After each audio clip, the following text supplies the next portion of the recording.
हाथ में लेने का प्रयास कर रहा है। ऐसे ही लखनऊ के अंदर भी देखने को मिला।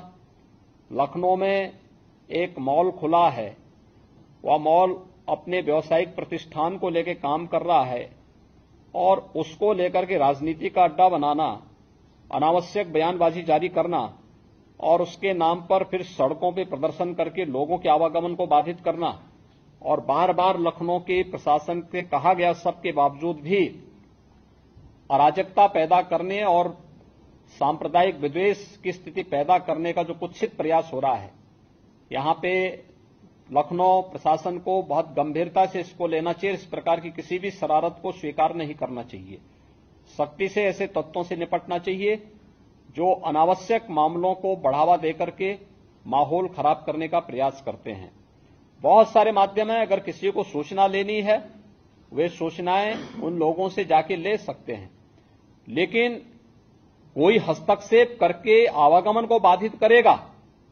मैंने पहले ही कहा कि सड़कों पर या पूजा के लिए या किसी भी अन्य कार्यक्रम के लिए कोई जगह नहीं होनी चाहिए और इसको किसी भी प्रकार की अनुमति नहीं दी जानी चाहिए। जो शासन ने पहले से व्यवस्था बनाई है उसको हम सख्ती से लागू करें, इन चीजों को तय करें।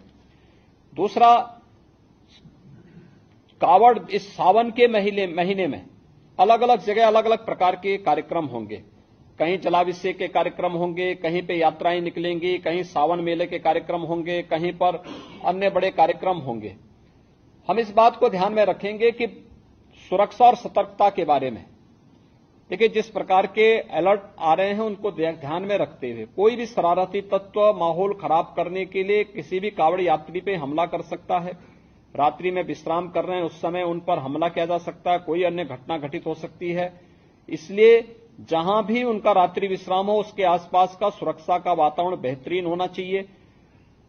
जहां जिस रूट पर भारी मात्रा में कावड़ यात्री चलें वहां पर ट्रैफिक डायवर्जन की व्यवस्था हो और ट्रैफिक डायवर्जन इस रूप में हो कि किसी को भी उसका उल्लंघन करने की परमिशन न हो। इसको भी हम ध्यान में रख करके देखें। शिवालय होंगे, मंदिर होंगे, उन सभी के आसपास हम देखें कि कोई जर्जर भवन है, बरसात के समय में वह गिर न जाए और उसके कारण जनहानि न होने पाए। इसके बारे में भी हम लोगों को वहां पर ध्यान में रखना होगा। बड़े देवालयों में, शिवालयों में भीड़ नियंत्रण के लिए हम लोग पहले से ही मंदिर प्रबंधन के साथ बैठ करके अपनी कार्य योजना बना लें और हम उसमें किसी